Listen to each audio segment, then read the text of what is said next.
మారిన దైవ నివాసం, మలినమైన మానవ జీవితం. దేవుడి నివాసాన్ని మార్చేశారు. చేజేతుల మనుషులే దేవుడి నివాసాన్ని మార్చారు. ఎప్పుడైతే దేవుడి నివాసం మారిపోయిందో మనిషి బ్రతుకంతా కూడా పాపపు మలినంగా మారింది. చాలా జాగ్రత్తగా వింటేనే తప్ప ఈరోజు నేను చెప్తున్న సంగతులు గ్రహించటం కష్టం. వినడం చాలామంది వింటారు, కానీ దేవునికి గ్రహించేవారు కావాలి. బైబిల్ ఒక మాట ఉంటుంది, మీ అందరికీ తెలుసు. వారు వినుట మట్టుకు విందురు కానీ గ్రహింపనే గ్రహింపరు. తెలుసు కదా ఈ మాట? వినుట మట్టుకు విందురు అన్నాడు. ఇప్పుడు ఈ మాట వినేవారి గురించి చెప్పాడా, వాక్యం వినని వారి గురించి చెప్పాడా? వినేవారి గురించే. వాక్యము వింటారట, కానీ ఏం లేదట గ్రహింపు. అవును కదా, నా జీవితం కూడా అలాగే ఉంది కదా, నా ఆలోచనలు కూడా అలాగే ఉంటున్నాయి కదా, నా మాటలు కూడా అలాగే ఉంటున్నాయి కదా. మొదటి ప్రసంగం విన్నారు వస్తీ గురించి. మీలో కూడా వస్తీలు ఉంటారా ఉండరా? నేను వస్తీనే. ఎంతమంది గ్రహిస్తారు అది? మీకు అర్థమైందా? యజబేలు గురించి చెప్పారు అనుకోండి, నేను యజబేలునే. ఎంతమందికి వస్తుంది ఆ గ్రహింపు? పుట్టుజక్క గురించి చెప్పారు అనుకోండి, నేను పుట్టుజక్కనే. గ్రహింపు ఎంతమందికి ఉంటుంది? వినేవాళ్ళు చాలామంది ఉన్నారు. దేవుడు వినేవాళ్ళని బట్టి ఆనందపడటం లేదు, కానీ ఎందుకంటే బైబిల్లో చెప్పిన మాట, నేను చెప్తున్న ప్రతి మాట వినే వాళ్ళందరిని బట్టి దేవుడు ఏం పొంగిపోవట్లేదండి. బైబిల్ ఏమన్నాడు అంటే, ధర్మశాస్త్రము వినువారు దేవుని దృష్టికి నీతిమంతులు కారు అనేసాడు. వినేవాళ్ళు నీతిమంతులు కాదు, విన్న వాక్యాన్ని గ్రహించి దాని చొప్పున ఎవరైతే నడుచుకుంటారో వారే ధన్యులు. చూస్తారా? రోమీయులకు రాసిన పత్రిక 2వ అధ్యాయం, రోమపత్రిక 2వ అధ్యాయం తీయండి అందరూ. ఎంత బాగుంటుంది మాట. 13వ వచనం. రోమపత్రిక 2వ అధ్యాయం 13వ వచనం. ధర్మశాస్త్రము వినువారు దేవుని దృష్టికి నీతిమంతులు కారు గాని ధర్మశాస్త్రమును అనుసరించి, చూసారా, ప్రవర్తించాలట. వాక్యాన్ని విని వాక్య ప్రకారం, వాక్యంలో ఎలా ఉందో అలా ప్రవర్తించాలట. వాళ్లే నీతిమంతులట. ఎవరి ప్రసంగం తొలిలోనే ఈ మాటలు మీకు ఎందుకు చెప్పాను అంటే, ఈరోజు మీరు వినబోయే ప్రసంగం, మీరు వినబోయే సంగతులు చాలా గొప్పవి, ఉన్నతమైనవి. బైబిల్లోని మాటలు కదా అవి.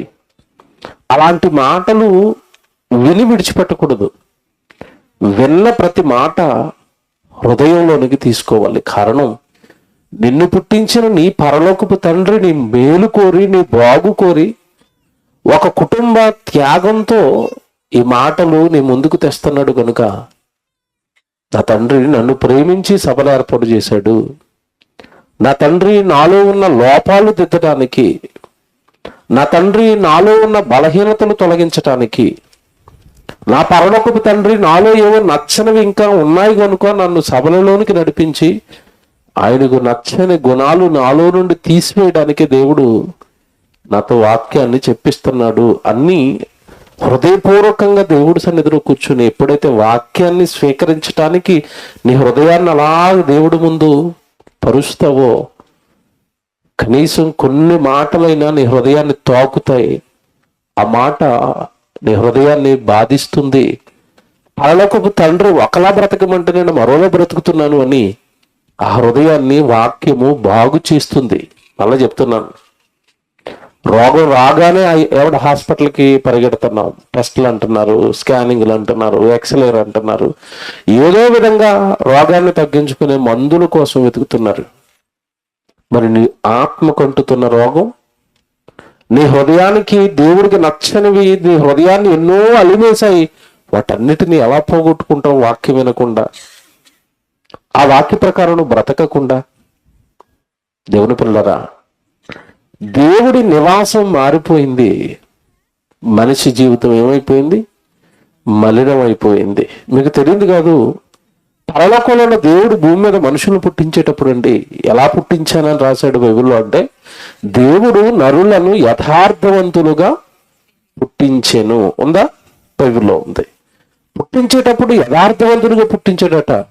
కానీ వారు వివిధ తంత్రములు కల్పించుకొని ఉన్నారు. భూలోకానికి వచ్చిన తర్వాత తంత్రాలు కల్పించుకుని యథార్థంగా, పవిత్రంగా, పరిశుద్ధుడుగా, నిర్దోషిగా పుట్టిన మనిషి ఈ లోకంలో ఎలా మారిపోయాడో దేవుడు ఒక మాట చెప్తున్నాడు బైబిల్లో. ఎంత బాధపడుతున్నాడో దేవుడు. ఈ మానవ జీవితాన్ని చూసి చలించిపోయిన తండ్రి బైబిల్లో ఈ భూమి మీద ఉన్న మనుషుల కోసం ఏం రాస్తున్నాడో ఒక మాట. ఇర్మియా గ్రంథానికి రండి, 9వ అధ్యాయం మొదటి నుంచి కొంచెం 6 వచనాలు చాలా జాగ్రత్తగా చదువుదాం. ఇవన్నీ ఎంత దారుణమైన స్థితిలోనికి మానవ జీవితం జారిపోయిందో చెప్తున్నాడండి. ఇర్మియా గ్రంథం 9వ అధ్యాయం 6. నేను పెద్ద వచనం కనుక నేను చదువుతాను, దయచేసి బైబిల్ చాలా జాగ్రత్తగా చూసుకోండి. ఇర్మియా గ్రంథం 9వ అధ్యాయం మొదటి నుంచి 6 వచనాలు. నా జనులలో హతమైన వారిని గూర్చి నేను దివారాత్రము కన్నీరు విడుచున్నట్లు నా తల జలమయముగాను నా కన్ను కన్నీళ్ల ఓటగాను ఉండును గాక. నా జనులందరూ వ్యభిచారుణులను. స్టార్ట్ చేశాడు. ఇక పిల్లలందరూ ఏమైపోయారట? నా పిల్లలు, నా జనులందరూ వ్యభిచారుణులను, ద్రోహుల సమూహమునై ఉన్నారు. ఆహాహా, అరణ్యములో బాటసారుల బస నాకు దొరికిన ఎంత మేలు.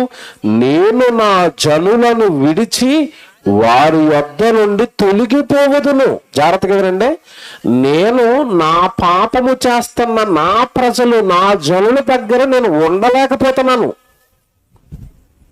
దారిలో వెళ్ళే బాటసారుల దగ్గరైనా ఉంటాను తప్ప నా జనులు, నా వాళ్ళుగా చెప్పుకుంటున్న నా పిల్లల మధ్యలో నేను ఉండలేకపోతున్నాను. ఏంటి తండ్రి కారణం అంటే అంటున్నాడు, నా జనులు అందరూ వ్యభిచారులు. తర్వాత ఏమంట? ద్రోహుల సమూహం. ద్రోహులు అన్నాడా? ద్రోహుల సమూహం అంటున్నాడ. సమూహం అన్నాడు అంటే మొత్తం అందరూ కూడా ఎలా మారిపోయారు చెప్పండి? ఇప్పుడు ద్రోహులుగా మారిపోయారండి. ఇంకా ఇంకా చెప్తాడు చూడండి, కిందకి వెళ్ళేసరికి 3వ వచనం. వెండ్లను త్రొక్కి వంచునట్లు అబద్ధమాడుటకై వారు తమ నాలుకలను వంచుదురు. దేశములో తమకున్న బలము నమ్మకముగా ఉపయోగపరచుదురు. నన్ను ఎరుగక కీడు వెంట కీడు చేయుచు ప్రవర్తించుచున్నారు. 4వ వచనం. ఇదే యెహోవా వాక్కు. మీలో ప్రతి వాడును తన పొరుగు వాడు విషయమై జాగ్రత్తగా ఉండవలను. ఎవడ మంచోడు లేడు, అందరూ పాడైపోయారు. పొరుగుడు విషయంలో చాలా జాగ్రత్తగా ఉండండి అని చెప్పంటున్నాడు. ఏ సహోదరునైనను నమ్మకుడు. నిజముగా ప్రతి సహోదరుడు తంత్రగొట్టి తన సహోదరుని కొంపముంచును. ఏంటండి మనుషుల గురించి ఎలా మాట్లాడుతున్నాడు చూసారు దేవుడు. మీకు వీళ్ళ గురించి పెద్దగా ఎక్స్ప్లెయిన్ చేయాల్సిన అవసరం లేదు, మీకు అర్థమైపోతుంది చదువుకుంటుంటే. ఒకడు కొంప ఒకడు ముంచుకుంటాడట, కొంపలు ముంచేవాడిగా తయారైపోయాడట. ఎవరి కొంపన్నా బాగుపడుతుంటే చూసి వారవలేకపోతున్నాడట. ఏమంటే మీకు విషయం తెలుసా? మీరు ఏ వీధిలోనైనా కొత్తగా ఇల్లు కట్టుకుంటున్నారనుకోండి, డాబా కానీ మేడ కానీ కట్టుకుంటున్నారనుకోండి, ఆ డాబా కానీ మేడ కానీ కట్టుకునే చోట ఒక దిష్టి బొమ్మ పెడతారు. చూసారా? లేదా ఒక దెయ్యం బొమ్మ కడతారు, లేకపోతే పెద్ద గుమ్మడికాయ కడతారు. ఎందుకు కడుతున్నారు ఎప్పుడైనా ఆలోచించారా? ఎందుకు కట్టారు? ఆ వీధిలో నడుస్తున్న వాళ్ళ కళ్ళు అసలే మంచిది కాదు. పొరపాటు నాడు నరదృష్టికి నాకు తగిలిస్తే నా డాబా మధ్యలో ఆగిపోద్దామని. అంతే కదా? వీడికి ఎలాగొచ్చేసినాయండి ఇన్ని డబ్బులు? వీడు ఎలా కట్టేస్తున్నాడండి డాబా? పర్మిషన్ ఎవరు ఇచ్చారండి వీడికి? చూసారా? వాడు ఇల్లు కట్టుకుంటే నీకు ఏమైంది? వాడు ఏదో కారు కొనుక్కుంటే నీకు ఏమైంది? వాళ్ళు ఏదో చేసుకుంటే నీకు ఏమైంది? వాడు పొలం కొన్నారు, ఎలా కొనేసారు? నీకు ఎందుకు అవన్నీ? ప్రతి వాడు తన పొరుగు వాడిని కొంప ముంచడానికే తప్పండి. ఎవడు బాగు కోరేవాడు, మేలు కోరేవాడు లేనే లేడట. ఏంటి నా పిల్లలు ఇలా మలినమైపోయారు? చెప్తాను జాగ్రత్తగా వినండి. మానవ జీవితం ఎంత స్వార్థప్రియులుగా, మానవ జీవితం ఎంత మూర్ఖులుగా, మానవ జీవితం ఎంత అసహ్యమైనదిగా ఎందుకు మారిపోయింది? తప్పు జరిగింది ఒకటి. ఒక తప్పు చేశారు అందరూ. ఈ వ్యవస్థ ఇలా నాశనం అవ్వడానికి, మానవ జీవితాలు ఇంత భ్రష్టు పట్టడానికి మానవ జాతి చేజేతులారా ఒక తప్పు చేసింది. మళ్ళా చెప్తున్నాను, భయంకరమైన ఒక తప్పు చేశారు. ఆ తప్పే ఈ రాత్రి వాక్యంలో నుండి మీకు చూపిస్తాను. ఎందుకంటే ఇలా మారిపోయారు? కింద చెప్తే చూడండి, ఇంకెంత దారుణంగా ఉంటాయంటే కింద మాటలు. ప్రతి సహోదరుడు తంత్రగొట్టి తన సహోదరుని కొంపముంచును, ప్రతి పొరుగువాడు కొండములు చెప్పుటకే తిరుగులాడుచున్నాడు. ప్రతి వాడు ఏం చెప్తున్నాడట, ఏం చెప్పడం దొరుకుతున్నాడట? సువార్త చెప్పడానిగా. మీరు సర్వలోకానికి వెళ్ళి సౌర సృష్టికి సువార్తను ప్రకటించండి అంటే అవి మాకు రావు. కొండ చెప్పడం అయితే బాగవచ్చు. వాడు ఏం చేస్తున్నాడు తెలుసా? వాడు నిన్ను ఏమన్నాడు తెలుసా? వాడి గురించి ఎంత అసహ్యంగా మాట్లాడుతున్నాడు తెలుసా? నీ భార్య ఈ మధ్యకాలంలో బస్ స్టాండ్లో కనబడింది తెలుసా? ఉత్తిదే. ఇవన్నీ ఏమంటారు చెప్పండి? ఇవన్నీ కొండాలు కొండాలు కొండాలు. ఎవరో ఒకరి మధ్యలో గొడవ పెట్టాలి. ఇద్దరు హ్యాపీగా ఫ్రెండ్స్గా లేదంటే బంధువులుగా కలిసి ఉంటున్నారు అనుకోండి, వాళ్ళిద్దరు విడగొట్టాలి. కొండలు అందుకే కదని చెప్తారు, విడగొట్టడానికి. చాలా మంది నేను నా కళ్ళారా విన్నది చెప్తున్నానండి. ఒక కుటుంబం, హైదరాబాద్లో ఒక కుటుంబం అండి, భార్య భర్త, వీళ్ళిద్దరికి పరదాసులు. ఎప్పుడు కొట్టుకుంటూ ఉంటారు వీళ్ళు, ఎప్పుడు గొడవలో ఇంటి నిండా. అనుకోకుండా అనవసరంగానండి వీళ్ళు ఎదురుకుండా ఒక ఫ్యామిలీ రెంటకి దిగారండి. భార్య భర్త, కొత్తగా పెళ్ళైంది. మీకు తెలియదు కదా, కొత్తగా పెళ్ళైనప్పుడు ఎలా ఉంటారు చెప్పండి?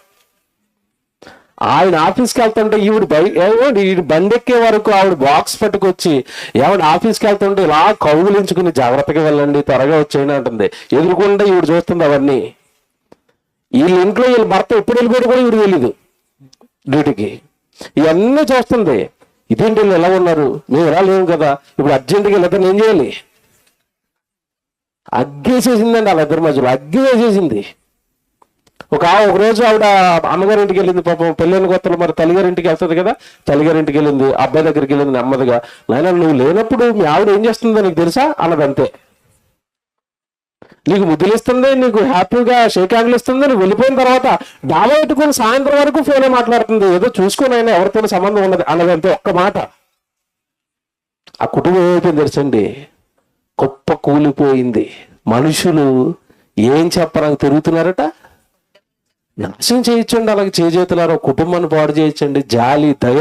వాళ్ళు విడిపోతే మళ్ళీ కలుసుకోలేరేమో, వాళ్ళ కుటుంబం నాశనం అయిపోతుందేమో. అసలు మనిషిలోనండి ఇలాంటి స్వభావాలు ఏమైనా ఉన్నాయి చెప్పండి? ఈరోజు ఎలా మారిపోయాడండి మనిషి? మూర్ఖుడుగా. దేవుడు బైబిల్లో రాయించినవన్నీ సమాజంలో జరగటం లేదండి, జరగటం లేదా? నిజంగానండి బైబిల్కి ఒక పేరు ఎట్టొచ్చండి. ఏం పేరో తెలుసా? అప్డేటెడ్ బుక్ ఇది. దీన్ని అప్డేట్ చేయవలసిన అవసరం లేదు. ఇందులో ఏమున్నాయో అవే జరుగుతూ ఉంటాయి బయట. మనుషులు రాసిన ఏ పుస్తకాలైనా చూడండి, మీరు అప్డేట్ చేస్తూ ఉంటారు, మారుస్తూ ఉండాలి. ఎప్పుడో రాసిన పుస్తకం ఈ సమాజానికి, ఇప్పుడున్న సమాజానికి సెట్ కాదు. కానీ బైబిల్ చూడండి, ఎప్పుడో రాసినట్టుగా ఉంటాయి, ఇప్పుడు అన్నీ జరుగుతూ ఉంటాయి.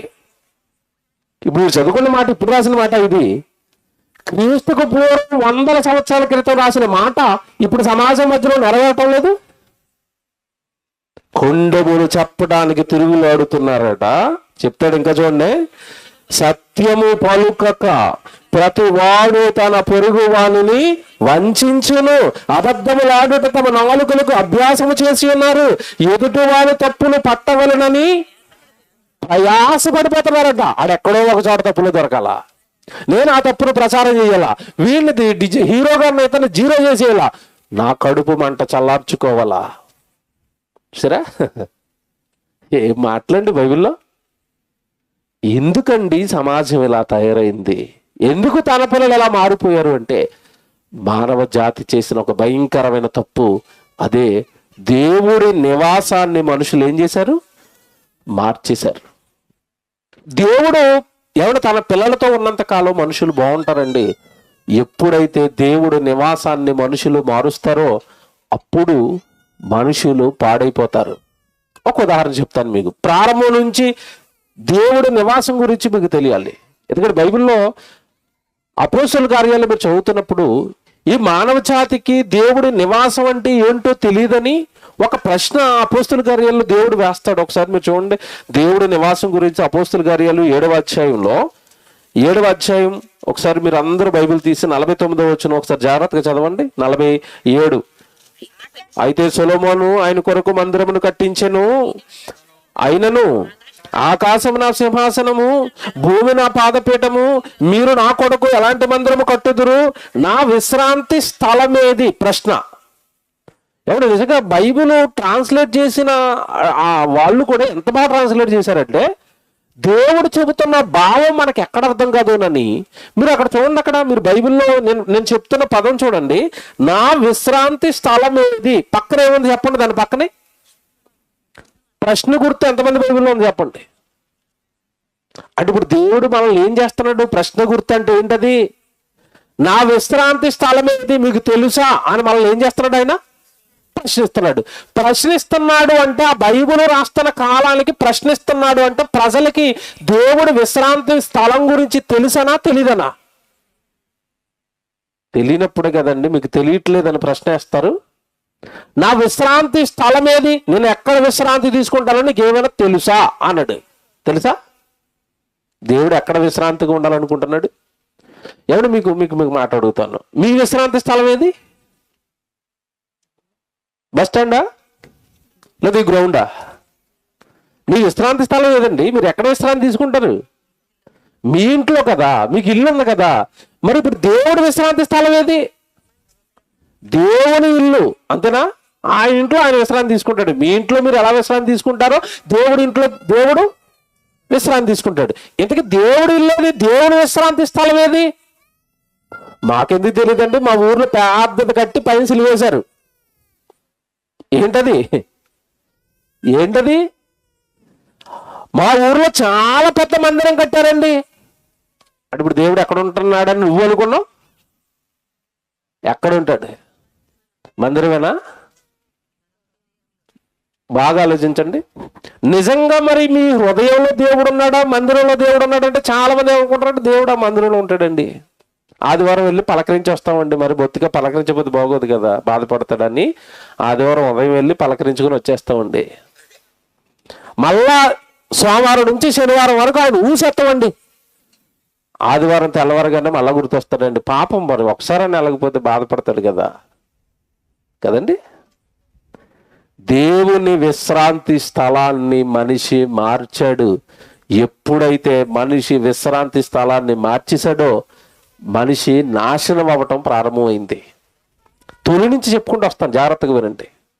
దేవుడు తన తొలి సంతానం, తన తొలి బిడ్డలు అప్పుడే తన స్వహస్తాలతో చేసుకున్న ఆదాము హవ్వ, వాళ్ళిద్దరిని ఏదైనా తోటలో పెట్టాడు. మీకు తెలియదు కాదు.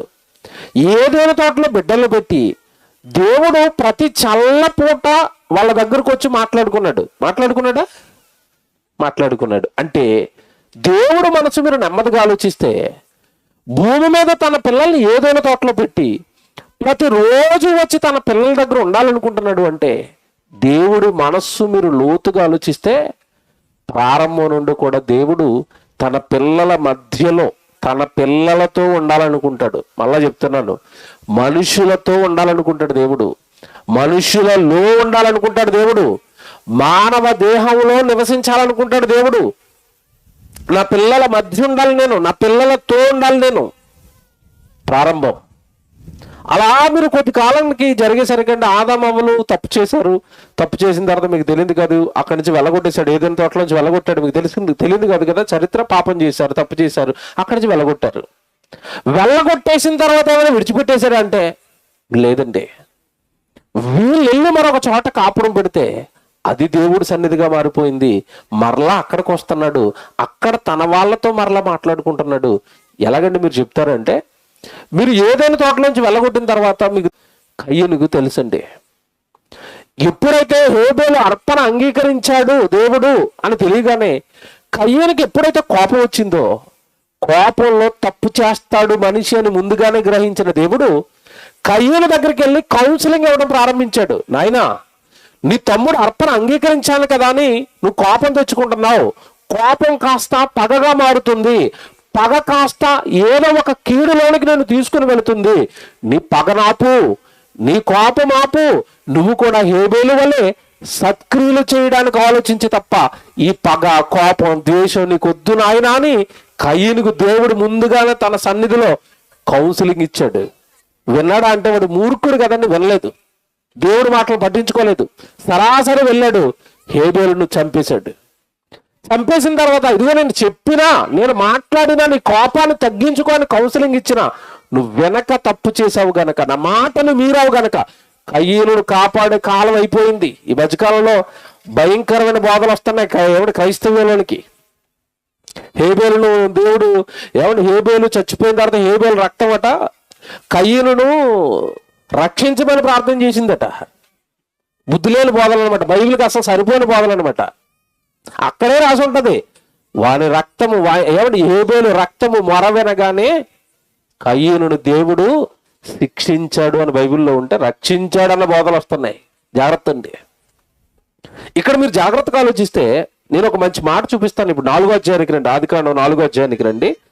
ఆదికాండము 4వ అధ్యాయానికి వస్తే 11వ వచనం జాగ్రత్త చదువుదాం. కయ్యనుకు శాపం వచ్చేసింది, ఎవడి సన్నిధిలో నుంచి వెళ్ళగొట్టేశాడు. 10వ వచనం, 11వ వచనం, 12వ వచనం చూస్తే వెళ్ళగొట్టేశాడు. వెళ్ళగొట్టేసిన తర్వాత 13వ వచనంలో కయ్యను ఏమని బాధపడిపోతున్నాడు చూడండి. కయ్యను 11వ వచనం, అందుకు కయ్యను నా దోష శిక్ష నేను భరించలేనంత గొప్పది. ఎంతమంది బైబిల్లో ఉందండి? అందరి బైబిల్లో ఉందా? శిక్ష పడినోడే కయ్యనే ఏమంటున్నాడు? ఎవరో పిల్లలు ఏడుస్తున్న తీసుకుపోవచ్చు కదండి, డిస్టర్బెన్స్ అవుతుంది. ఏడ్చే ఒక అమ్మాయిని కొంచెం అలా తీసుకెళ్తే ఆడుకుంటుంది, మళ్ళీ తీసుకురావచ్చు. జాగ్రత్తగా వినండి. కయ్యను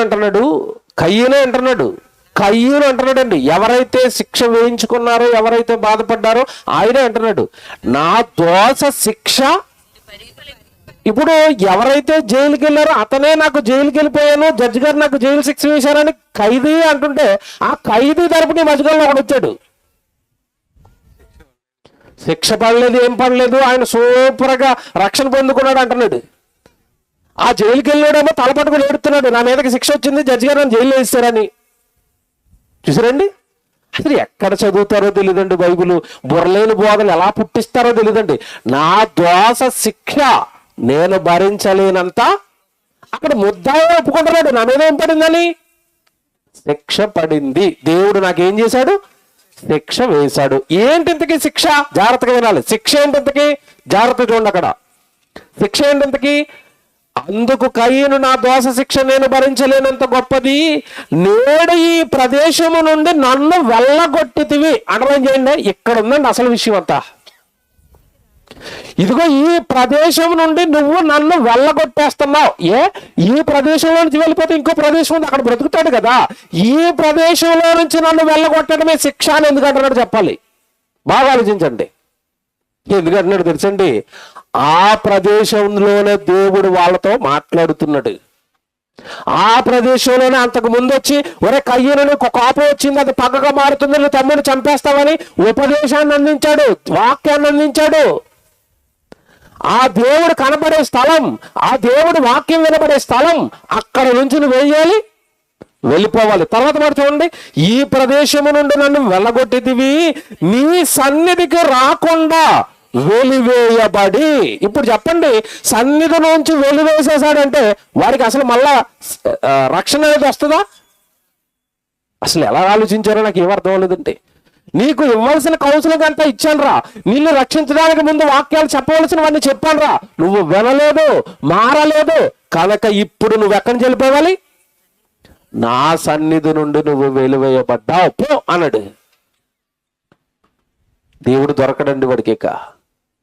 దేవుడు మాటలు దొరకవండి, దేవుడు ఓదార్పు దొరకదండి, దేవుడు ప్రేమ దొరకదండి, దేవుడు కాపుదల దొరకదండి. తప్పులో మనం పడిపోతున్నప్పుడు తప్పు అని చెప్పేవాళ్ళు లేరండి. దీనికి మించిన శిక్ష ఉంటుందంట? మీరు చెప్పండి, దీనికి మించిన శిక్ష ఉంటుందా? ఇది అనుభవించిన వాడికి అర్థమైంది. అందుకే అంటున్నాడు నా దోష శిక్ష నేను భరించలేనంత గొప్పది, నీ సన్నిధిలో నుండి వెళ్ళిపోవడం, నువ్వు నాకు దొరకకపోవటమే నేను భరించలేని శిక్ష. దేవుని పిల్లలారా జాగ్రత్తగా వినండి. కయ్యూలకు అర్థమైంది దేవుడు సన్నిధి విలువేంటో, దేవుడు వాక్యపు విలువేంటో, దేవుడు మాటలు దొరికే చోటులో నుంచి నన్ను వెళ్ళిపోమంటున్నాడు. ఒకవేళ నేను మరొక తప్పు చేయాలనుకున్నప్పుడు ఆ తప్పుడు ఆలోచన వస్తే నన్ను ఎవరు బాగు చేస్తారు? నాలోనికి మరలా హేబేల మీదకి వచ్చినట్టుగా పగో కక్ష నా హృదయంలోనికి వస్తే అది హృదయంలో ఉన్న పగను గమనించి ఒరే నీ హృదయం బాగోలేదని నాకు ఎవరు వాక్యం చెబుతారు? నీ సన్నిధిలో నుంచి నన్ను వెళ్ళగొట్టేస్తున్నావు కదా, నేను ఈ శిక్ష భరించలేను బాబోయ్ అంటున్నాడు. ఎవరు? కయ్యను. దేవుని పిల్లారా ఇప్పుడు చెప్పరా మీకు, ఆదిలో తొలిలో ఏదైనా తోటలో ఆదాము అవ్వలు పెట్టినప్పుడు అక్కడికి వచ్చి మాట్లాడుకున్నాడు. అక్కడి నుంచి తప్పు చేసిన తర్వాత వెళ్ళగొడితే వీళ్ళు ఎక్కడ కాపురం ఉంటున్నారు, అక్కడికి వచ్చి మళ్ళీ దేవుడు వాళ్ళతో మాట్లాడుతున్నాడు. అక్కడ నుంచి వెళ్ళిపోమన్నందుకే కయ్యను గడు బాధపడుతున్నాడు. ఇప్పుడు మీకు ఏమర్థం అవ్వాలి? తన పిల్లలు ఎక్కడుంటే దేవుడి సన్నిధి అక్కడుంటుంది. తన పిల్లల మధ్యలో ఉండాలనుకుంటున్నాడు, తన పిల్లలతో ఉండాలనుకుంటున్నాడు. తన పిల్లలు తప్పులో పడిపోతున్నప్పుడు, పాపంలో పడిపోతున్నప్పుడు బాగు చేయాలనుకుంటున్నాడు. దేవుడు మనుషుల మధ్యలో ఉండాలనుకుంటున్నాడు. ఎప్పుడైతే దేవుడు మనుషుల మధ్యలో నుండి వెళ్ళగొడతారో అప్పుడే మనిషి భయంకరమైన పాప అవుతాడు, నేరస్తుడిగా మారిపోతాడు. ఇది జరిగిన కొద్ది కాలానికి మీకు తెలియదు కదా, తర్వాత ఇశ్రాయేలు వచ్చారు. ఇశ్రాయేల్ ప్రజలతో దేవుడు ఉండాలనుకున్నాడు, వాళ్ళ మధ్యలో ఉండాలనుకుంటూ ఒక మాట చెప్తాడండి, మీకు తెలియదు కదా. సంఖ్యాకాండానికి రండి. ఇశ్రాయేల్ ప్రజలకి దేవుడు వాళ్ళ మధ్యలో మందసం రూపంలో ఉండేవాడు. మీకు తెలియదు కదా మందసం, దాని చరిత్ర ఇప్పుడు అదంతా చెప్పుకోవాలంటే టైం అయిపోతుంది. చాలా పెద్ద చరిత్ర. మందసం వాళ్ళ మధ్యలో ఉన్నప్పుడు వాళ్ళకి విజయాలు వచ్చేవి. మందసం ఎప్పుడైతే వాళ్ళకి దూరం అయిపోయిందో అప్పుడు రాజుల చేతుల్లో నుండి, యుద్ధాల్లో నుండి వాళ్ళు ఓడిపోయేవారు. అదంతా పెద్ద చరిత్ర.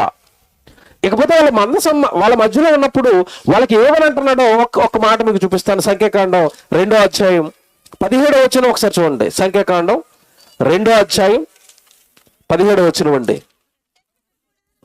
ప్రత్యక్షపు గుడారములు లేవీల పాలెముతో, పాలెము నడుమ, ఈ పదం చూసారా, చాలా జాగ్రత్తగా చదువుకోలేవి. ప్రత్యక్షపు గుడారము లేవీయుల పాలెముతో, పాలెము నడుమ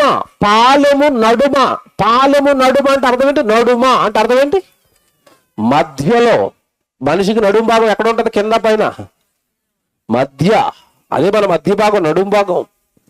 పాలెము నడుమ అంటే నా మందసం పాలెనికి మధ్యలో ఉండాలి, నా చుట్టూ నా పిల్లలు ఉండాలి. మీరు ఈ సంఖ్యాకాండం అంతా చదువుకుంటే నిజంగానండి ఆశ్చర్యం అండి. ఆ రోజు ఏం చెప్పాడు దేవుడు అంటే, వీళ్ళు 12 గోత్రాలు కదండి, ఇశ్రాయేలు ప్రజలు 12 గోత్రాలు కదండి. గోత్రానికి వచ్చి లక్షల్లో ఉన్నారు ప్రజలు.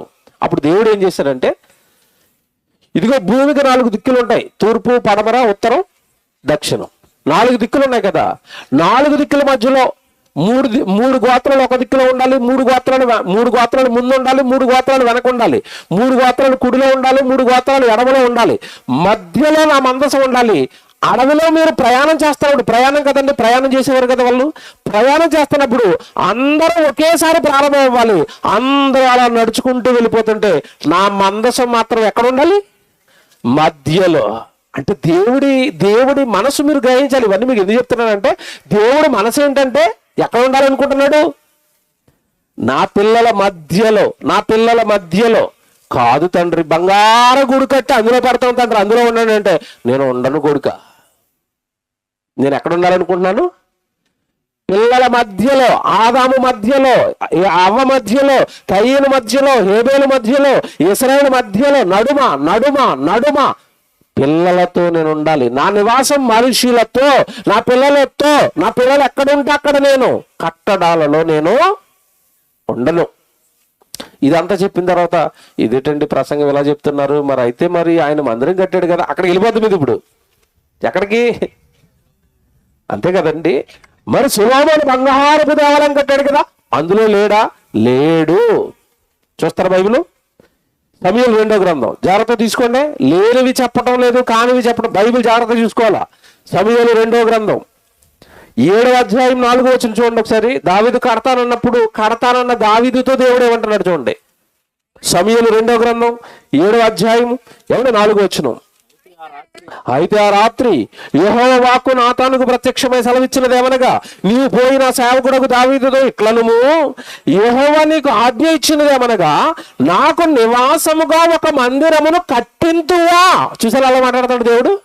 ప్రశ్నగా ఉంది అక్కడ, అలాగే ఉంది బైబిల్లో. నాకు నివాసముగా ఒక మందిరమును కట్టింతువా. ఏంటి, నాకే విశ్రాంతి స్థలాన్ని కట్టేస్తావా? కట్టేస్తాను ప్రభువా. వద్దులే నాయన, దావీదు నీ చేతులు రక్తంతో ఉన్నాయి కదా. నీ కొడుకు కడతాడు. ఎవరు? సొలొమోను కడతానన్న తర్వాత సొలొమోనుకు ఒకసారి సైజులు చెప్పాడు, కొలతలు చెప్పాడు. నేను సైజులు చెప్తాను, కొలతలు చెప్తాను, ఈ కొలతలు రాసుకుని నాకు మందిరం కట్టిన ఆయన. ఏంటి కొలతలు? ఆకాశం నా సింహాసనము, భూమి నా పాదపీఠము, ఇప్పుడు కట్టు మందిరం అన్నాడు. మీరు చెప్పండి, ఇప్పుడు ఏ మందిరం కట్టాలన్నప్పుడు, దేవుడికి మందిరం కట్టాలనుకుంటే, దేవుడిని పెట్టాలనుకుంటే సైజులు చెప్పండి, కొలతలు చెప్పండి, ఎంత కట్టాలట? ఆకాశం అంత కుర్చీ ఉండాలి. అంటే ఇప్పుడు మరి నువ్వు మందిరం కట్టిన తర్వాత వేదికేసి దేవుడికి ఒక సింహాసనం వేస్తావు కదా, అది ఎంత ఉండాలి? ఆకాశం అంత ఉండాలి. ఇప్పుడు నా కాలు పెట్టుకోవడానికి పాదపీఠం, ఒక కాలు పెట్టుకుంటే నా భూమి నిండిపోయింది. కాలు పెట్టుకుంటే భూమి నిండిపోయింది. ఆకాశం అంత కుర్చీ ఉంది. పైకి బాడీ ఎంత ఉంటుంది ఇప్పుడు దేవుడిది? అంత మందిరం కట్టన్నాడు. మీరు ఇప్పుడు చెప్పండి, భూమి మీద ఉన్న ఏ మనిషి అయినా అంత మందిరం కట్టగలడా? కడతాడా? అందుకే అంటున్నాడు, నా విశ్రాంతి స్థలం ఏది? మీకేం తెలుసు? మీరు కట్టడాలు కట్టి అందులో దేవుడు ఉన్నాడు అనుకుని నా నివాస స్థలాన్ని మీరే మార్చేశారు. పొరపడ్డారు, మీరంతా తప్పుడుగా ఆలోచించారు నా నివాస స్థలం గురించి. దావీదు ఏమంటున్నాడు చూడండి ఒకసారి, 7వ అధ్యాయం 4వ వచనం, నా కొరకు ఒక మందిరమును కట్టింతువా. నెక్స్ట్ 6వ వచనం, ఐగుప్తులో నుండి నేను ఇశ్రాయేలును రప్పించిన నాట నుండి నేటి వరకు మందిరములో నివసింపక డేరాలోను గుడారములోను నివసించుచు. అంటే మందసం అండి, డేరాలో గుడారంలో నివసించింది. ఏంటనుకున్నారు ఆ రోజు? దేవుని మందసం కదండి. ఆ మందసం గుడారంలో ఉందని, ఆ గుడ్డ ముక్కల మధ్యలో మందసం ఉండిపోయిందని, అంతఃపురంలో దేవదారు మ్రానుతో కట్టిన అంతఃపురంలో ఉన్న దావీదుకి మనసు చలించిపోయింది. నేను గొర్రెల కాపరిని పట్టుకొచ్చి రాజును చేసి మందిరంలో పెడితే మరి నన్ను ఈ స్థితికి తెచ్చిన నా దేవుడేంటి అలా గుడ్డ ముక్కల మధ్యలో ఉండిపోయాడు? మందసం కదా, మందసం అంటే అక్కడ ఉన్నది. మందసం అనగా మీకు తెలియదు కదండి, అందులో ఏముంటాయి? దేవుడు రాసిచ్చిన రాతి పలకలు ఉంటాయి అంతే అందులో. నా దేవుడు మందసం అక్కడ ఉండిపోయింది, మందిరం కడతాను అన్నప్పుడు దేవుడు అంటున్నాడు, నేను డేరాలో గుడారాల్లో నివసించేశాను కదా మందసం రూపంలో, నేను ఎప్పుడైనా మందిరం కట్టమన్నానా? నా మనసు ఏంటో చెప్పనా దావీదు నీకు? ఇప్పుడు చెప్తాడు చూడండి, కింద ఎంత బాగా మాట్లాడతాడు చూడండి.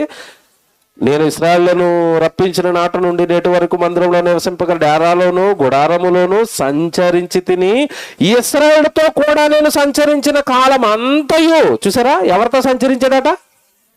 ఇశ్రాయేలుతో సంచరించాను. సంచరించడం అంటే అర్థం ఏంటి చెప్పండి? సంచరించడం అంటే వాళ్ళు ఎక్కడికి వెళితే అక్కడికి నేను వెళ్ళాను. దేవుడు అని ఆయన సంచరిస్తాడా, ఒక చోట ఉండిపోతాడా?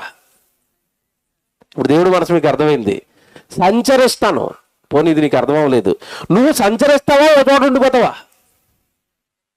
నిన్ను గదిలో వేసేసి బయట తాళం వేసి బయటకు వచ్చావంటే ఊరుకోనని ఒక 10 రోజులు వేసారనుకోండి, లోపల బతుకుంటావా, చచ్చిపోతావా? మీరు చెప్పండి. మీరు తిరుగుతారా, ఒక చోట ఉంటారా? మీరు సంచరిస్తారు, దేవుని మాత్రం పట్టుకెళ్ళి ఎక్కడ పెడతారట? మందిరంలో పెట్టేసి అక్కడ ఉండిపో, నువ్వు బయటికి రాకు. ఎందుకంటే బయట మాకు పాపపు కార్యక్రమాలు ఎక్కువ. నువ్వు పొరపాటున మాతో పాటు వచ్చావనుకో, పక్కనే ఉండి చూస్తావు. కనుక నువ్వు రావడానికి కుదరదు, నువ్వు అక్కడ ఉండు. మేమే నీ దగ్గరకు వస్తాం వీలైనప్పుడు. మీ దగ్గరకు వచ్చి మేము ఏం అడుగుతామంటే, ఈ వారం అంతా పాపం చేసేసిన తండ్రి కొంచెం క్షమించంటాం. నువ్వు పాపాలు తీసేయాలా, మళ్ళీ బయటికి వెళ్ళిపోతాం. మళ్ళా వారం అంతా పాపాలు చేస్తాం, మళ్ళీ ఆదివారం అవన్నీ పట్టుకుని దగ్గరకు వస్తాం. నువ్వు మాత్రం అక్కడే ఉండు. ఎక్కడా? అదేనా? ఏమండి, ఇది మీకు ఇలా చెప్తే మీకు అర్థం అవుతుంది. మీరు ఇది చేస్తున్నారో లేదో మీకు ఇప్పుడు చెప్తాను, జాగ్రత్తగా వినండి. మీరే ఒప్పుకుంటారు నిజమేనండి అని. గుడిలో ఉన్నప్పుడు ఆరాధనలో కూర్చున్నప్పుడు మీరు అంతా ఎలాగుంటారు చెప్పండి? ఎలాగుంటారు?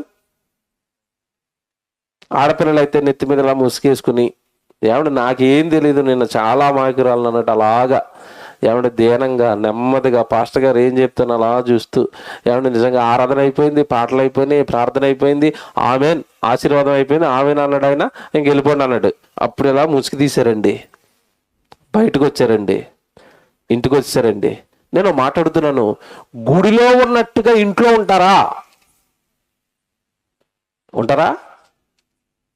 గుడిలో ఉన్నంత పవిత్రంగా, గుడిలో నోటును మూసుకున్నంత భద్రంగా ఇంట్లో మూసుకుంటారా? బజార్లో మూసుకుంటారా? బయట మూసుకుంటారా? ఎక్కడెందుకు మూసారో, బయట ఎందుకు ఓపెన్ చేశారు నోరు? నాకు చెప్పండి, నువ్వు చెప్పండి. ఎందుకు ఓపెన్ చేశారు? అక్కడ ఎందుకు తిరగబడిపోయారు భర్త మీద? ఎందుకు బూతులు ఆడుతున్నారు? ఎందుకు దోషాలకు వెళ్ళిపోతున్నారు? ఎందుకు గొడవలకు వెళ్ళిపోతున్నారు? ఎందుకు కొండాలకు వెళ్ళిపోతున్నారు?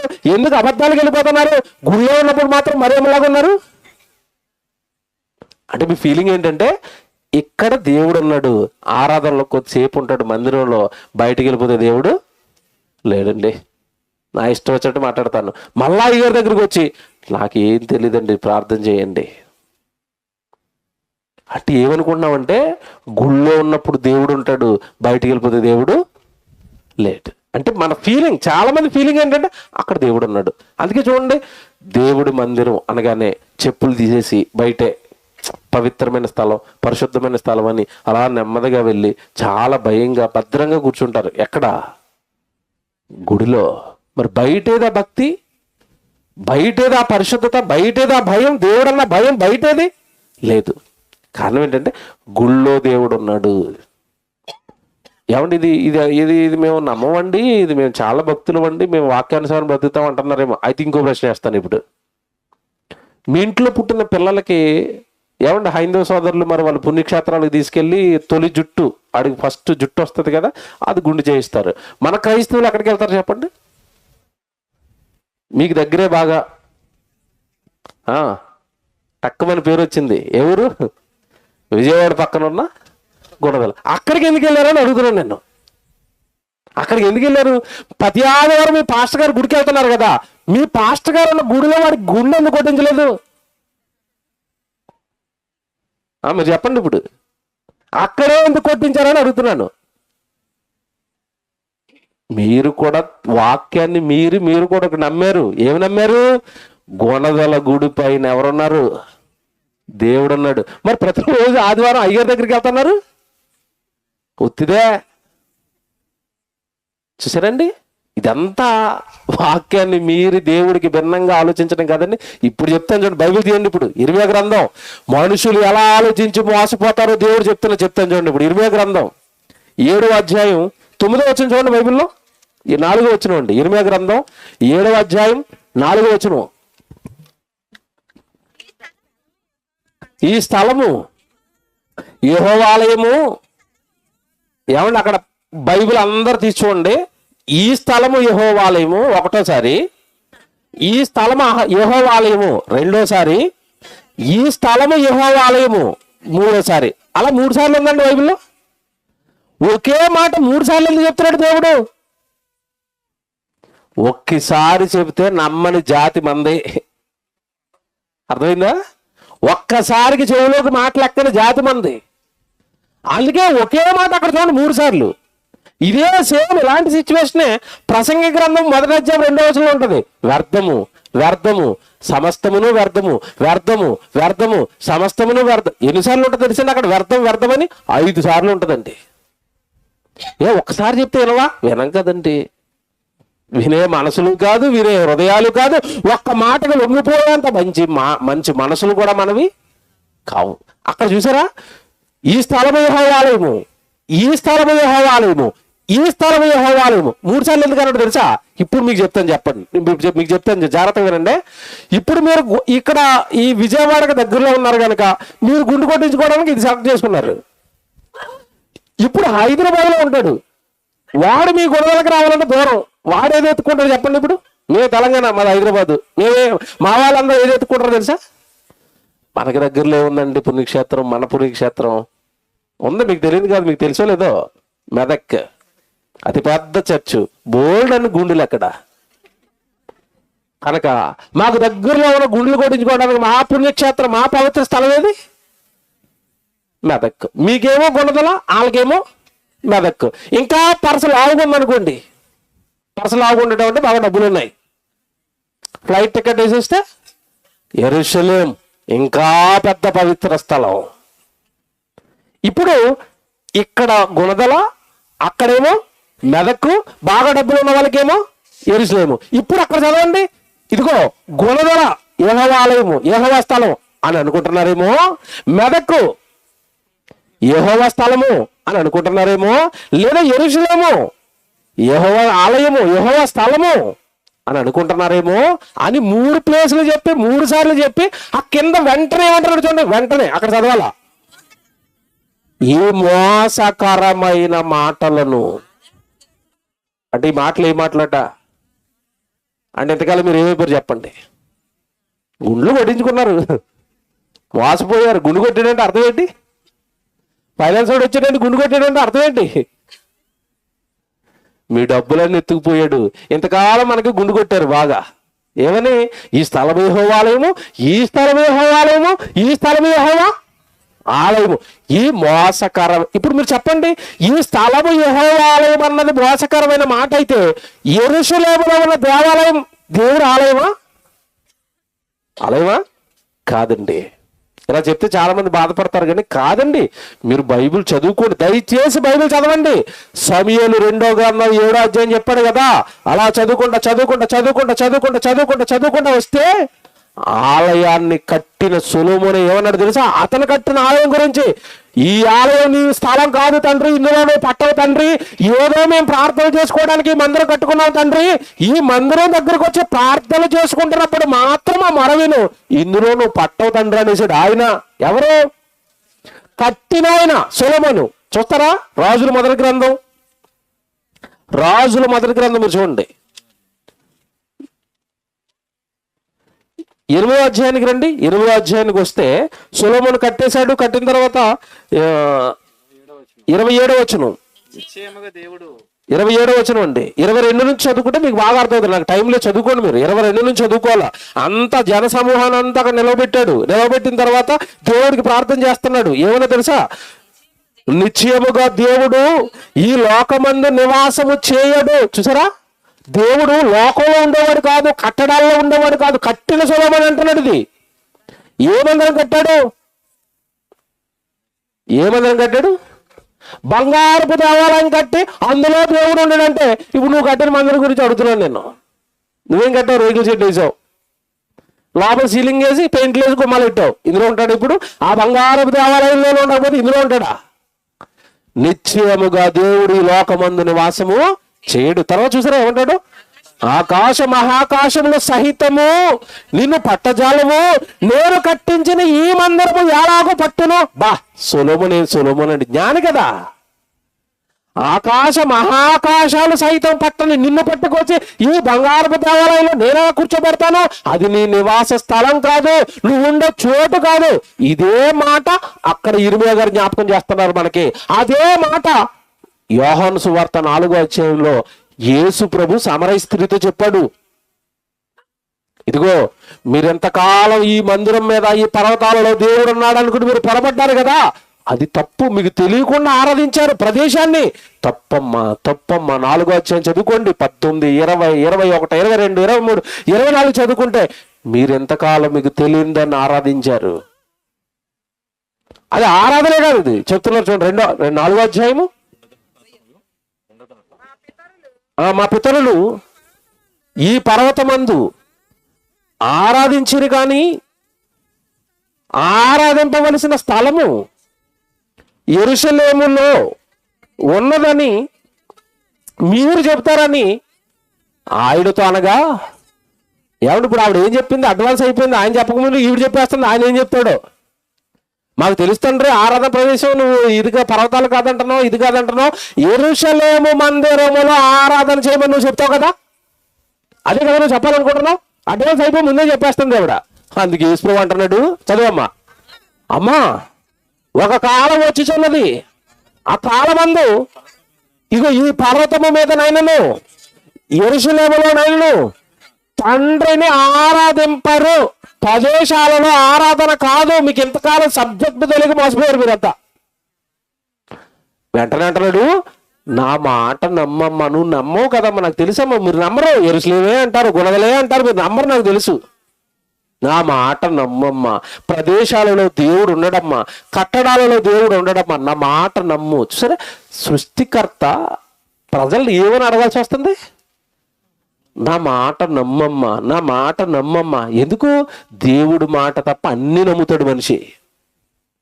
అలా కాదండి. ఎలాగంటే మీకేం తెలుసు, ఆయన చెప్పాడు పెద్ద ఆయన, ఆయనకంటే మీకు తెలిసేట అంటాడు ఒక ఆయన. ఎవరో పెద్ద ఆయన చెప్పాడట, యేసు కంటే పెద్ద ఆయన. యేసు చెప్పింది కూడా నమ్మడట, వాక్యంలో రాసింది కూడా నమ్మడట. నేను నమ్మవు, వాక్యంలో మేము నమ్మం, మాకు ఎవరో చెప్పారు. అదిటది. ఆయన ఎవరైనా యేసు కంటే గొప్పోడా? యేసు కంటే పెద్దోడా? వాక్యం కంటే గొప్పవాడా? వాక్యంలో అంటున్నాడు దేవుడు. ఈ స్థలము యెహోవా ఆలయము, ఈ స్థలము యెహోవా ఆలయము, ఈ స్థలము యెహోవా ఆలయము, ఈ మోసకరమైన మాటలను మీరు ఆధారం చేసుకున్నట్టుకేది. అక్కడ ఏముంటాడో తెలుసండి, వెంటనే ఒక్కసారి చదువుతారా, అక్కడ చదువుతారా, ఇక్కడ చెప్తాడండి. ఇప్పుడు కింద చాలా జాగ్రత్త చదవాలి. దేవుడు అక్కడ మాట్లాడుతున్నది ఏమన్నాడు తెలుసా? కింద ఇర్మియా గ్రంథం 7వ అధ్యాయం 4వ వచనం. ఇర్మియా గ్రంథం 7వ అధ్యాయము 4వ వచనం మళ్ళా చదవండి. ఈ స్థలము యెహోవా ఆలయము, ఈ స్థలము యెహోవా ఆలయము, ఈ స్థలము యెహోవా ఆలయము అని మీరు చెప్పుచున్నారే, నేను చెప్పలేదు. చూసారు అలాగేసాడు దేవుడు కౌంటరు. ఈ స్థలము యెహోవా ఆలయము, ఈ స్థలము యెహోవా ఆలయము, ఈ స్థలము యెహోవా ఆలయము అని ఎవరు చెప్తున్నారట? మీరు మీరు దేవుడుగా నేను చెప్పలేదు. నా పిల్లలు అక్కడ ఉంటే అక్కడ ఉన్నాను నేను, కట్టడాల్లో లేను నేను, నా పిల్లల మధ్యలో ఉన్నాను, నా పిల్లలతో ఉన్నాను, మనుషులతో ఉంటాను తప్ప నేను కట్టడాలలో నేను ఉండను. మారిన దైవ నివాసం మనిషి మార్చేశాడు. మనుషులతో మీతో ఉంటాను, మీతో వస్తానంటే వద్దు ప్రభువా, నువ్వు అక్కడ ఉండు. ఎక్కడ? కట్టడాలలో, గుడిలో, ప్రదేశంలో, ప్రాంతంలో. ఏమండి, దేవుడు మనుషులతో ఉండాలనుకున్నాడు, మనుషుల మధ్యలో ఉండాలనుకున్నాడు, మనుషుల పక్కనే ఉండాలనుకుంటున్నాడు. మనిషి మాత్రం దేవుని తీసుకెళ్ళి ఎక్కడ పెడుతున్నాడు? దూరంగా. సహజంగా మీకు చూడండి, దేవుడికి గుళ్ళన్నీ ఎక్కడ కడతారు చెప్పండి? ఊరి చివర ఎవడలేని కొండల గుట్ట మీద ఎక్కించారు ఆయన్ని. ఇంట్లో మధ్యలో ఎందుకు పెట్టుకోలేదు? ఎందుకు పెట్టుకోలేదు తెలుసా? హోషే గ్రంథం, బైబిల్ తీయండి, ఏం రాశాడండి బైబిల్. దేవుడు ప్రజలు చేసే కార్యక్రమాలన్నీ ఆయనకి తెలుసండి. హోషే గ్రంథం మీరు చూడండి. మనుషుల పాపాల గురించి దేవుడు మాట్లాడుతూ, ఎందుకు వీళ్ళు ఇంతటి భయంకరమైన పాపపు కార్యక్రమాలకు తెగపడుతున్నారో ఎవడు మాట్లాడుతూ 4వ అధ్యాయము ఏమండి 1వ వచనం ఒకసారి చూడండి మీరు. 4వ అధ్యాయం 1వ వచనం హోషే గ్రంథం. ఇశ్రాయేలు వారలారా, యెహోవా మాట ఆలకించండి, సత్యమును కనికరమును దేవుని గూర్చిన జ్ఞానమును దేశమందు లేకపోవుట చూచి యెహోవా దేశ నివాసులతో, సరండి, దేశములో ప్రజల మధ్య ఏమి లేదంటున్నాడు? దేవుడు గూర్చిన జ్ఞానం లేదు. ఏమైంది జ్ఞానం లేకపోవటం వల్ల? 11వ వచనం చదివేద్దాం డైరెక్ట్ గా. 11వ వచనం, వ్యభిచార క్రియలు చేయుట చేతను, ద్రాక్షారసము పానము చేయుట చేతను, మద్యపానము చేతను వారు మతి చెడిరి దేవుడిని దూరం పెట్టారట. దేవుడి గురించిన జ్ఞానం లేదట. ప్రజలందరూ ఏమైపోయారట? వ్యభిచారాలు చేస్తున్నారట, మద్యం త్రాగుబోతులుగా మారిపోయారట, తిరుగుబోతులుగా మారిపోయారట, అబద్ధికులు అయిపోయారట, దొంగలుగా మారిపోయారట, నరహంతకులుగా మారిపోయారట, మోసగాలుగా మారిపోయారట. మీరు చదువుకున్నారు కదా ఇందాక ఇర్మియా గ్రంథం ఏమన్నా చదివించాను 9వ అధ్యాయంలో. కొండాలు చెప్తున్నారట, నరహత్యలకు అబద్ధ సాక్ష్యాలు పలుకుతున్నారట. దారుణంగా మారిపోయిన మానవ జాతి ఇలా మారడానికి కారణం ఏంటో చెప్పాడు ఇక్కడ. ఎవడు వాళ్ళంతా మతి చెడిపోయారు. 12వ వచనం, నా జనులు, 12వ వచనం జాతర చూసుకోండి, నా జనులు తాము పెట్టుకుని కర్ర యొద్ద విచారణ చేయుదురు, తమ కర్ర చేత వారికి సంగతి తెలియజేయును, వ్యభిచార మనస్సు వారిని త్రోవ తప్పింపగా వారు తమ దేవుని విసర్జించి వ్యభిచరింతురు. దీనికి కారణం ఏంటి? 13వ వచనం, పర్వత శిఖరముల మీద బలులు అర్పింతురు. దేవుడికి బలులు అవ్వడానికి ఎక్కడికి ఎక్కుతున్నారట? అప్పుడు దేవుని పట్టుకెళ్ళి ఎక్కడ పెట్టారు? పర్వత శిఖరం. పర్వతం ఎక్కడమే కష్టం అంటే పెట్టుకెళ్ళి ఎక్కడ పెట్టారట? శిఖరం. గోడలు ఎక్కినప్పుడు ఎక్కడ ఉంది చెప్పండి? అది కింద ఉందా? బాగా పైన ఇట్టారా? బాగా పైన ఇట్టారు. ఏ పుణ్యక్షేత్రమైనా బాగా ఎత్తులో పెడతారు. ఇక్కడ చూడండి ఎంత బాగా మాట్లాడతాడు దేవుడు. పర్వత శిఖరముల మీద బలులర్పింతురు, కొండల మీద ధూపము వేయుదురు, సింధూర వృక్షముల క్రింద, చీనారు వృక్షముల క్రిందను, మస్తకి వృక్షముల క్రిందను నీడ మంచిదని అచటనే ధూపము వేయుదురు. అందువలననే ఈ పదవంటలు చేసుకోండి. కొండల మీద, గుట్టల మీద, చెట్ల కింద దేవుడు ఉన్నాడని ప్రదేశాలలో దేవుడు వెతికారట. అందువలననే మీ కుమార్తెలు వేశ్యలయ్యారు. ఇదేంటండి? కొండ మీద దేవుడు ఉంటే కింద ఉన్న కుమార్తెలు ఎందుకు వేశ్యలయ్యారు? ధూపం వేయడానికి పర్వతాలు ఎక్కుతుంటే కిందన్న మనుషులు ఎందుకు పాపాలు చేస్తున్నారు? మద్యం తాగుతున్నారు, వ్యభిచారం చేస్తున్నారు, దొంగదానం చేస్తున్నారు. అంటే ప్రజల మైండ్ సెట్ ఎలా మారిందంటే, దేవుడు అనే ఆయన ఒక ప్రదేశంలో ఉంటాడు, దేవుడు అనేది ఒక స్థలంలో ఉంటాడు. నేను ఆ స్థలానికి వెళ్ళినప్పుడు పవిత్రంగా ఉంటే చాలు, నేను ఆ ప్రదేశానికి వెళ్ళినప్పుడు పవిత్రంగా ఉంటే చాలు. తర్వాత కిందకు వచ్చి నేను ఏం చేసుకోవచ్చు? అందువలననే పర్వతాల మీద, గుట్టల మీద, చెట్ల కింద ప్రదేశాలలో దేవుని పెట్టారు. అది దేవుడు నివాస స్థలం అంటున్నారు, అక్కడ దేవుడు అంటాడు అంటున్నారు. అందువలననే మీ కుమార్తెలు ఏమయ్యారట? వేశ్యలయ్యారు. దేవుడు నివాసాన్ని మార్చారు, దేవుడు మధ్యలో ఉండకుండా వెళ్ళగొట్టారు, దేవుడికి నివాస స్థలాలు ఇచ్చేశారు. మనుషులు వెళ్ళే డిక్లేర్ చేశారు, నువ్వు అక్కడ ఉండు, నువ్వు అక్కడ ఉండు, నువ్వు అక్కడ ఉండు, దేవుడు అక్కడ ఉంటాడు, దేవుడు అక్కడ ఉంటాడు. నువ్వెవరు చెప్పడానికి? ఆయన నివాస స్థలాన్ని నువ్వెవరు డిసైడ్ చేస్తావు? నువ్వెలా పెట్టేస్తావు పట్టుకెళ్ళి అక్కడ? మీరు అప్పుడప్పుడు చూడండి, పోలవరం కడుతున్నారు కదండి, పోలవరం కట్టేటప్పుడు కొన్ని గ్రామాల్లో నీటిలో మునిగిపోతాయి. ఆ నీటిలో మునిగిపోతున్నప్పుడు వాళ్ళ దగ్గరికి వెళ్ళి అంటున్నారు, మేము మంచి ప్రదేశం ఇస్తామమ్మా, ఇక్కడి నుంచి మీరు ఖాళీ చేయలేదు. వాళ్ళు అంటున్నారు, నువ్వెవరు మమ్మల్ని ఖాళీ చేయమంటానికి? కొన్ని సంవత్సరాలకి ఇక్కడ ఉంటున్నాం మేము, మా నివాస స్థలాలు మార్చడానికి నువ్వెవరు అని తిరగబడతారు అప్పుడప్పుడు గవర్నమెంట్ మీద. కొంతమంది ఒప్పుకుంటారు, కొంతమంది ఒప్పుకోరండి. అంటే కొద్ది కాలం నివసించి ఉండడానికి ఊరు ఏదో ప్రమాదం జరుగుతుందయ్యా అంటే మారుస్తుంటే ఒప్పుకోనప్పుడు దేవుడు ఎక్కడ ఉంటాడో నీకు తెలియకుండా ఆయన నివాస స్థలాన్ని నువ్వెలా మార్చేస్తావు? నువ్వెలా డిసైడ్ అయిపోయి అక్కడ దేవుడు ఉంటాడని ఎవరు చెప్పారు నీకు? దేవుడు బైబిల్లో నీకు ఎవరు చెప్పాడా?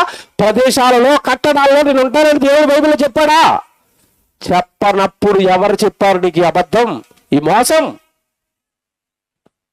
బైబిల్ తెలియకండి, బైబిల్ చదువుకోకండి, దేవుడు మనసు గ్రహించకండి, జీవితాలు సర్వనాశనం చేసుకున్నారండి. ఈరోజు మలినమైపోయాయి, పాపపు పంకిలమైపోయాయి. దేవుడు అక్కడ ఉంటాడు, అక్కడికి వెళ్ళినప్పుడు బాగుంటాను. దేవుడు అక్కడ ఉంటాడు, అక్కడ ఉన్న కొద్దిసేపు దేవుడి దగ్గర ఉన్నాడు కనుక భక్తిగా ఉన్నట్టుగా, నాకేం తెలియదు అన్నట్టుగా నటిస్తాను. బయటకు వచ్చిన తర్వాత యథేచ్ఛగా పాపాలు చేస్తూ ఉంటాను. నన్ను ఎవడేం చేస్తాడు? దేవుడు అక్కడ ఉంటాడు కదా, అక్కడికి వెళ్ళినప్పుడు నేను సరిగా ఉంటే సరిపోతుంది. అక్కడున్న కొద్దిసేపు నేను హాయిగా దేవుడి దగ్గర ఉన్నాను కనుక నేను భక్తిగా ఉన్నట్టుగా నటిస్తే సరిపోతుందని దేవుడి నివాసాన్ని మార్చేశారండి. మనుషులు మలినమైపోయారు, పాపపు పంకిలమైపోయాయి. చూసారు అక్కడ ఎంత మాట రాశాడో? అందువలననే మీ కుమార్తెలు వేశ్యలైరి, తర్వాత మీ కోడండ్రును వ్యభిచారులైరి. చూసారండి ఎంత దారుణమైన మాట. మీ కుమార్తెలు, మీ కోడళ్ళు వ్యభిచారం చేయడానికి గల కారణం దేవుడి నివాసాన్ని మార్చేశారు. మరి ఎక్కడండి దేవుడు ఉంటాడు అంటే ప్రకటన గ్రంథం. ఈ దేవుడు ఎక్కడ ఉండాలని కోరుకుంటున్నాడో ఈ మాట చూడండి. ప్రకటన గ్రంథం 21వ అధ్యాయం, ప్రకటన గ్రంథం 21వ అధ్యాయం 3వ వచనం. ప్రకటన గ్రంథం 21వ అధ్యాయం 3వ వచనం అంటే, అప్పుడు ఇదిగో దేవుని నివాసము మనుషులతో కూడా ఉన్నది. చూసారా, ఆది కాండంలో ఆదాము అవ్వల మధ్యలో ఉన్న దేవుడు పుస్తకాన్ని ముగిస్తూ చివరి పుస్తకం ప్రకటన గ్రంథంలో కూడా ఏమంటున్నాడు? నేను ఎవరితో ఉంటానంటున్నాడు? దేవుని నివాసము మనుషులతో కూడా ఉన్నది, మనుషులతో కూడా ఉన్నది. తర్వాత ఒక్క చదవండి అమ్మా. ఆయన వారితో కాపురముండును, వారు ఆయన ప్రజల యందురు, దేవుడు తానే వారి దేవుడయ్యుండి వారికి తోడయ్యుండు. ఆయన వారితో కాపురముండును. దేవుడు ఎవరితో ఉంటాడు? దేవుని నివాసము మనుషులతో కూడా ఉన్నది, మనుషులతో కూడా ఉన్నది. మనుషుల మధ్యలో దేవుడు ఉంటాడు. ఇంకా లోపలికి వెళ్ళి మీరు ఆలోచిస్తారంటే దేవునికి దేవాలయం ఏదో తెలుసండి? మానవ దేహమే దేవునికి దేవాలయం. దేహమే దేవునికి దేవాలయం కదండి. దేవుడు మనుషుల్లో ఉండాలనుకుంటున్నాడు కదండి. కానీ మనుషులు దేవుడిని పట్టుకెళ్ళి ఎక్కడ పెట్టారు? మీరు ఇలా చదువుతున్నప్పుడు మేము ఎక్కడంటే దేవుడిని బయట పెట్టాం అంటారేమో. ప్రకటన గ్రంథంలో ఉన్నారు కదా, 3వ అధ్యాయానికి రండి. 3వ అధ్యాయంలో యేసుప్రభు ఏమంటున్నాడు చూడండి. 3వ అధ్యాయము 20వ వచనం అండి. 3వ అధ్యాయం 20వ వచనం. ఇదిగో నేను తలుపు వద్ద నిలుచుండి తట్టుచున్నాను, ఎవడైనను నా స్వరము విని తలుపు తీసిన ఎడల నేను అతని యొద్దకు వచ్చి అతనితో నేనును, నాతో కూడా అతడును. చూసారా, ఇప్పుడు యేసుప్రభు ఎక్కడ ఉన్నాడట? తలుపు వద్ద నిలుచుండి నేను ఏం చేస్తున్నాను?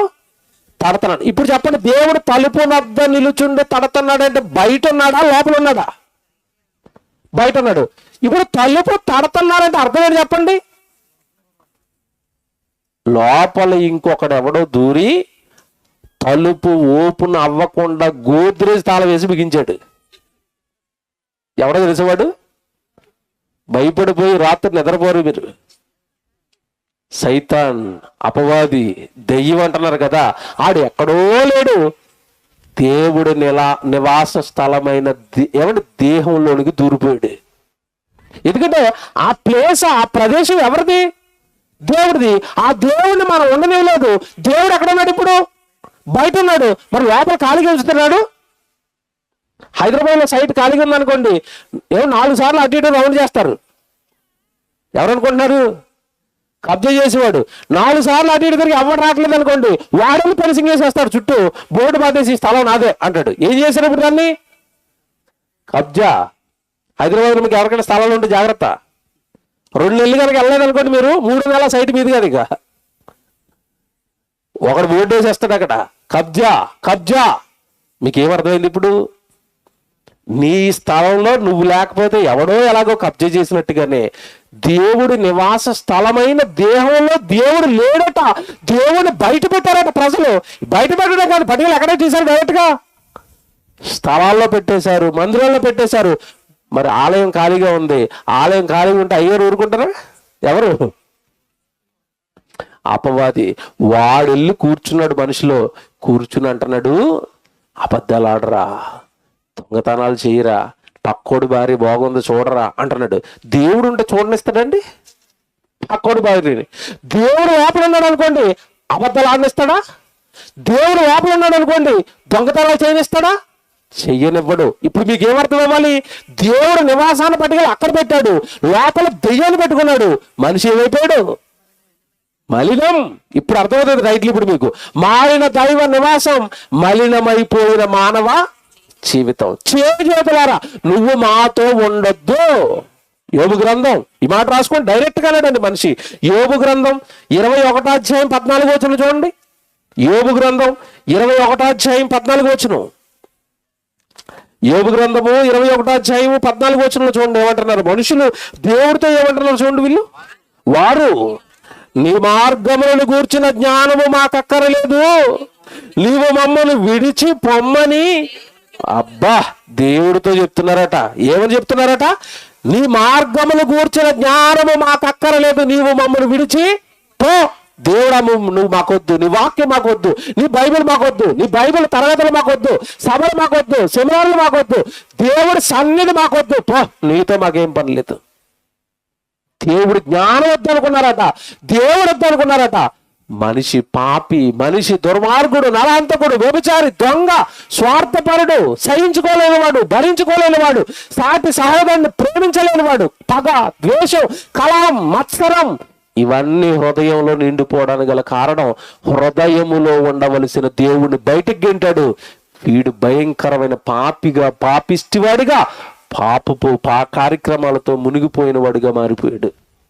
మీకు అర్థమైంది ఇప్పుడు బైబిల్ ప్రారంభం నుంచి ప్రకటన గ్రంథం వరకు దేవుడి మనసు, నేను మీతో ఉంటాను, మీతో ఉంటాను, మీతో ఉంటాను. మనిషి ఏమంటున్నాడు? నువ్వు మాతో ఉండడానికి కుదరదు, మీ జ్ఞానం నాకు వద్దు, నీ నివాసం మాలో ఉండొద్దు. మీకు మాట చెప్తాను, అర్థం అవ్వాలి కదా. ఒక ఉదాహరణ చెప్తాను మీకు, ఉదాహరణ చెప్తాను. మీరు చూడండి, పిల్లలు క్లాస్ రూమ్లో ఉన్నప్పుడు అండి, క్లాస్ రూమ్లో ఉన్నప్పుడు మాస్టర్ అన్నప్పుడు పిల్లలు అలాగుంటారు, పిన్ డ్రాప్ సైలెన్స్గా, అసలు నాకు ఏమి తెలియదు అన్నట్టుగా. ఒకవేళ మాట్లాడుకోవాలనుకున్న పక్కోడితో ఆడు చెవిలో లాగి చెవిలో మాట్లాడుతూ ఉంటాడు వీడు. ఎందుకు? అక్కడ ఎదురుగా ఎవరున్నారు? మాస్టర్ ఉన్నాడు. మాస్టర్ పాఠం చెప్పేశాడు, క్లాస్ అయిపోయింది. మాస్టర్ అలా క్లాస్ రూమ్లోంచి అలా బయటికి వెళ్ళగానే ఇక క్లాస్ రూమ్లో జోరుగా స్టార్ట్ అవుతుందండి. చిన్నగా చిన్నగా చిన్నగా స్టార్ట్ అయ్యి అంతే ఒక్క 5 నిమిషాలకు చూడండి క్లాస్ రూమ్ అంతా ఎలా ఉంటుంది? అల్లరి, గోళ, కేకలు, బెంచ్ ఎక్కేస్తాడు ఒకడు, కింద పడిపోతాడు ఒకడు, ఆ నీరు గిల్లేసుకుంటాడు, కొట్టేసుకుంటారు, కిందకు ఒకడు దోచేసుకుంటా ఉంటాడు. ఎందుకు? ఎవరు లేరు అక్కడ, మాస్టర్ లేడు. ఎవరు ఈ లోపల బల కొడుతుంది, ఇంకో మాస్టర్ వస్తూ ఉంటాడు, ఎవరో చూస్తాడు కిటికీ నుంచి, మాస్టర్ గారు వస్తున్నారు, మళ్ళీ అయిపోతుంది పల్లా సైలెన్స్, ఎవరో మాస్టర్ గారు వస్తున్నాడు, ఇలా ఉంటారు మళ్ళీ. మీకు ఇది ఎందుకు చెప్పాను తెలుసా? మాస్టర్ ఉంటే ఒకలా ఉంటున్నారు, మాస్టర్ లేకపోతే ఒకలా ఉంటున్నారు. ఇప్పుడు దేవుడు ఉన్న మనిషి ఎలాగుంటాడు? పాపం చెయ్యడు, నేరం చెయ్యడు, దేవుడు లేనివాడు, దేవుడిని బయట పెట్టిన వాడు, హృదయంలో దేవుని వాక్యానికి స్థానం ఇవ్వని వాడు, హృదయంలో దేవుడి జ్ఞానానికి స్థానం ఇవ్వని వాడు పాపపు కార్యక్రమాలు చేస్తాడు. పొట్టి జక్కయ్య ఏమంటే భయంకరమైన లంచగొండిగా తిరుగుతున్నాడు. యేసుప్రభు వచ్చాడు, మార్చాడు. దేవుడి జ్ఞానం తాకింది, దేవుడు ప్రేమ తన హృదయాన్ని తాకింది. వెంటనే మీరు చూడండి పొట్టి చెక్క ఎలా మారిపోయాడు తెలుసా? ఇప్పటి వరకు నేను పాపాలు చేశానయ్యా, ఇప్పటి నుంచి నిన్ను నా మదిలోనికి స్వీకరిస్తానయ్యా యేసుప్రభుగా. ఇప్పటి నుంచి నేను వాక్యాన్ని వింటాను, నీ మాటలు వింటాను. ఇక మీదట అలాంటి లంచగొండి కార్యక్రమాలు నేను చేయను. దేవుడు లేనప్పుడు జక్కయ్య ఎలాగొన్నాడు, దేవుడు వచ్చిన తర్వాత జక్కయ్య ఎలాగొన్నాడు, ఎలా మారిపోయాడు?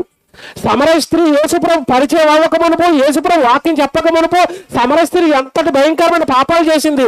యేసుప్రభు ఎప్పుడైతే వచ్చాడో పాపాలు చేసిన సమరయ స్త్రీ ప్రసంగాలు చేసి ఊరిలో ఉన్న వాళ్ళందరినీ ఎక్కడికి పట్టుకొచ్చింది?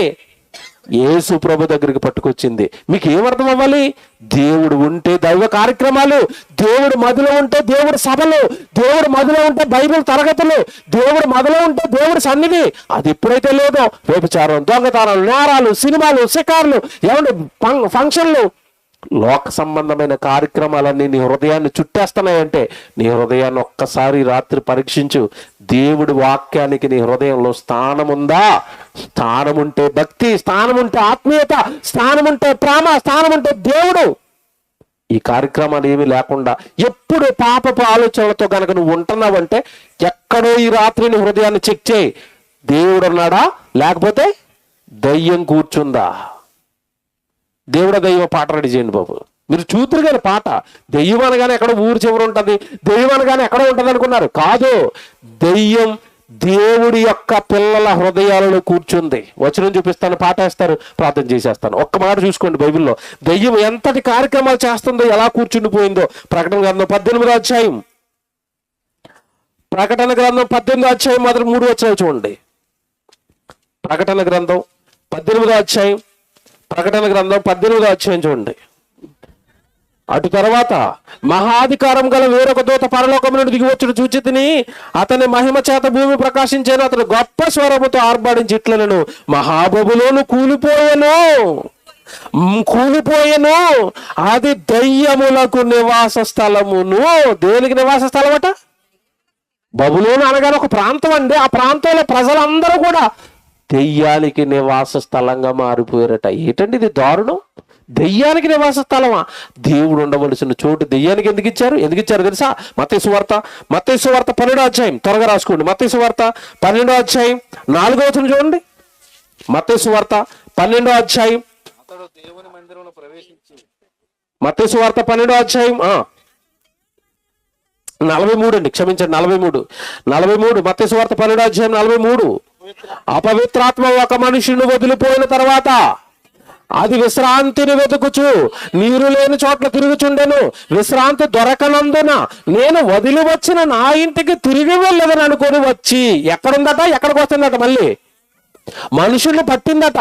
దేవుడు వదిలించాడట, వాక్యంతో వదిలించాడు, సేవకుడితో ప్రసంగాలు చేయించి వదిలించాడు, సేవకుడు ప్రార్థన చేసి వదిలించాడు, బాప్తిసం ఇచ్చి ఆ లోపల ఉన్న దెయ్యాన్ని వెళ్ళగొట్టిన తర్వాత, పవిత్రుడు అయిన తర్వాత, పరిశుద్ధుడు అయిన తర్వాత, నువ్వు బాప్తిసం తీసుకున్న తర్వాత వాక్యాన్ని కదా నీ మొదలు నింపుకోవాలి. మానేశావు, వాక్యాన్ని చదవటం మానేశావు, బైబిల్ చదవటం మానేశావు, ప్రార్థన చేసుకోవటం మానేశావు, బైబిల్ తరగతులు పేరుతో రావటం మానేశావు.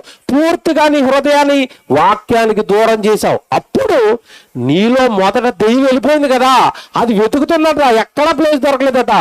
వదిలి వెళ్ళిపోయిన మావోడు ఎలాగున్నాడో చూద్దామని మళ్ళీ రిటర్న్ వచ్చింది. అది రిటర్న్ వచ్చేసరికి అప్పటికే నువ్వు వాక్యాన్ని నింపుకుంటూ, అమ్మో లోపల దేవుడు ఉన్నాడు కదా, నాకు ప్లేస్ లేదన్నా, అది వెళ్ళిపోయిను. ఈ వాక్యంతో దేవుడితో హృదయాన్ని నింపుకోలేదట, ఖాళీగా ఉందట. అప్పుడు అది ఏం చేస్తాను తెలుసా? ఏం చేస్తాను చూడండి. అది వెళ్ళిపోయి తనకంటే చెడ్డవైన మరి 7 దయ్యములను వెంట పెట్టుకొని వచ్చును. అయ్యో, ఒక ఇల్లు ఉందండి, నేను వదిలేశానండి, నేను ఉన్నప్పుడు అంత కంపు చేసి వదిలేశానండి. దేవుడు వచ్చి దాన్ని శుభ్రంగా ఊడ్చేశాడు, ఆ హృదయాన్ని శుభ్రం చేశాడు. మనకంతకంటే పర్ఫెక్ట్ ప్లేస్ ఇంకొకటి ఉండదు. ఎందుకంటే దేవుడు శుభ్రం చేశాడు దాన్ని, దేవుడు క్లీన్ చేశాడు ఆ హృదయాన్ని. వెళ్ళిపోదామని ఒకటి వెళ్ళి మరి ఎన్ని పట్టుకొచ్చిందట? 7 దెయ్యాలు పట్టుకొచ్చిందట. ఇప్పుడు ఆ మనుషుడు ఏమవుతాడట? మొదటి స్థితి కంటే కడపటి స్థితి. ఎందుకంటే ఒకప్పుడు దెయ్యం ఉంటే ఒక మర్డర్ చేశాడు, ఇప్పుడు 7 దెయ్యాలంటే ఎన్ని మర్డర్లు చేస్తాడు? 7 మర్డర్లు. ఎవరు ఒకప్పుడు దెయ్యం ఉంటేనే ఎవరిని చూస్తే వాడిని బూతులాడింది. ఇప్పుడు 7 దెయ్యాలుంటే భర్తని బూతులాడుతుంది, ఇంక పిల్లల్ని బూతులాడుతుంది, ఇంక తన పర ఆ భేదాల్లో నోట్లోంచి అన్ని సుగంధ ద్రవ్యాలు వస్తాయి ఇక బయటికి. ఎందుకు? లోపల ఎన్ని వచ్చాయి? 7. 1 ఉంటేనే దరిద్రంగా ఉంటే 7 ఉంటే మీరు ఆలోచించండి ఇప్పుడు. అంటే ఇప్పుడు మీకు ఏమర్థం అవ్వాలి? దేవుడికి ఎప్పుడైతే ప్లేస్ ఇవ్వటం లేదు, ఎవరు వచ్చి కూర్చుంటున్నారు? దయ్యం వచ్చి కూర్చుండదు.